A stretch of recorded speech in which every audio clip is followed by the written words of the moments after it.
I'm going to start talking about my Elvis books. I've put them in chronological order and written the date of publication, just to give some sort of an idea of how often, when they came out. The first one, most of the early ones are paperbacks, is the Elvis Presley story by edited by James Gregory. That was produced in 1960, and you can, nice photo on the back, see how old it is. The pages are just yellow and tattered. It's been in a cardboard box down the garage for years. It's got some reasonable photos, fairly common photos of Elvis, but at the time when I got it, I thought it was terrific. The next book is Operation Elvis. I wonder how many people remember that. I don't see that turn up on eBay very often. That's by Alan Levy, sorry. And it's about, obviously, when Elvis was in the army. It's got some reasonable photos of Elvis, mostly early photos, and a few interesting illustrations. Yeah, so that sort of thing. Yeah, that's an interesting book too, 1960. The next one, of course, you all know, Jerry Hopkins, published in 1971. Sorry, should face the camera. Jerry Hopkins, published in 1971.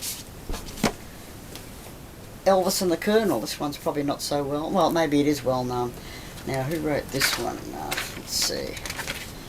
May Mann. Okay, she wrote that. Paperback again, with a few photos. I think terribly interesting. Again, probably seen most of them. Next one you all know, of course, I won't even go through that. Elvis, What Happened, 1977. My Life with Elvis by Becky Yancey, published in 1977. It's amazing all the books that come, well, it's not surprising, I suppose, all the books that came out after he died. There's not too many written before he died. So that was another interesting one. Photos, a few photos in it. Elvis, We Love You Tender by she calls herself Dee Presley, Dee Stanley. Anyway, Vernon's second wife. Most of you probably know about that too. It's got quite a lot of photos, but actually they're mostly of the Stanley, the family, the boys, and Dee and Vernon. Elvis, Why Won't They Leave You Alone by May Mann, another paperback, published in, where are we? 1982. Photos. A few, mostly, or some with May Mann herself, the author. Again, you'll probably know this, Me and Elvis by Charlie Hodge, published in 1984. Elvis and Me, doesn't need any further introduction, 1985. Now this one's a bit different. Elvis, My Dad, supposedly by Lisa, published in 1990. First ever biography of the King's Only Child by David Adler and Ernest Andrews. The unauthorised biography of Lisa Marie Presley. Interesting. This one's interesting too. Elvis People, The Cult of the King by Ted Harrison. Published in 1992. More than 15 years later, his fans remain fiercely loyal. What is more, they are being joined by others who only know the myth, not the man. For them, Elvis will live forever. Elvis People is a fascinating and colourful survey of a growing cult. At the same time, it poses a serious question. Are we witnessing the birth of a new religious movement? Certainly there is evidence. Many disciples tell of feeling the presence of Elvis with them every day, and especially at times of trouble. There's a thriving market for relics, and Elvis's home at Graceland has become a site of pilgrimage. A priesthood of impersonators preaches the gospel of Elvis. The supernatural events that attended Elvis's birth and his lifelong quest for enlightenment are seen as evidence that he was chosen by a higher power. Perhaps in 2,000 years' time, well, none of us will be there will be cathedrals to Elvis. Who knows? Interesting concept. Good Rockin' Tonight. You'd know, most of you would know that, of course. That's by Joe Esposito. Published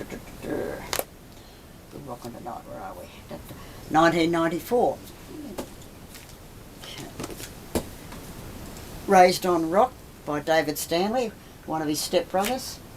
That was a bit sensationalised. 1996. June Juanico. Again, most of you would know that book. 1997. This one, That's Alright Elvis by Scotty Moore. That's a good one actually. I like that book. Enjoyed that. 1997 again. And these mostly are fairly recent. Inside Graceland by Nancy Rooks, one of Elvis's housemaids. That was 2005. I just recently got that off Amazon, and I loved that book. That was a real different book, an insight into what he was like at home and the things they got up to. And actually, I was nearly in tears at the end because the last few chapters are when Elvis died and what it was like at Graceland. It was very, very sad. My sister-in-law bought me this book, let me see, American Idol, published in 2006. Terrific book. I'd actually got rid of a lot of my Elvis books at that time. I was selling them on eBay trying to make a bit of money again. And then she gave me this for Christmas, and I said, oh, I've just sold most of my Elvis books. And she goes, oh, and I said, no, but this is good, because I wish I hadn't have now. But yeah, it's a terrific book. It's got lots of photos, information. It's more just a record of his life, as most of them have, but information about his films and so on. And this one, of course, most of you probably know, Alana Nash, Baby Let's Play House, and that's a raunchy book if ever there was one. Gee, what does I tell you what? If Elvis is alive today, I'd be horrified. All these books about his sex life, I mean, that's personal. Not that I mind. That was published in 2010. And this is another interesting one, Elvis Style, by Zoe Goto, and it's interesting. It's let me see, what's it? His influence on design and fashion remains largely overlooked. Zoe investigates why Elvis was and continues to be an icon of style, focusing on his hairstyles, clothes, cars, interiors, and jewellery. It really is a different book. Not so much about, well, it does about Elvis himself, but not as personal as the other one. This is about, like she says, his influence on the world. This one, Elvis: The Quest for an Oscar.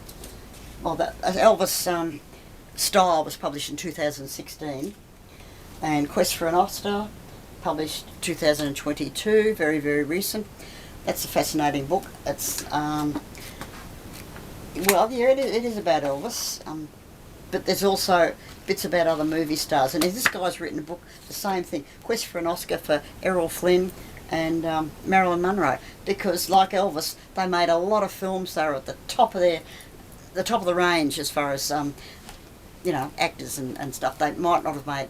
They didn't win Oscars, but they made a lot of movies and they contributed a lot to the industry. And what this guy is saying is that people like them should be recognised. I agree. Oh, he missed 2 books. Got 2 more over here.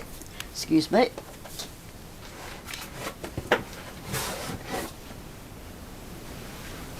Ooh.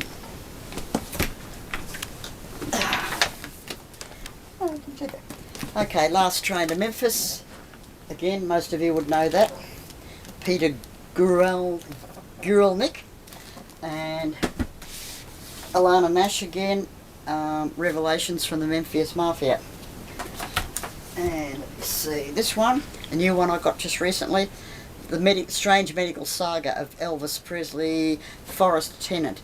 And there's another book by a woman about Elvis's health and why he was so sick in the last few years of his life.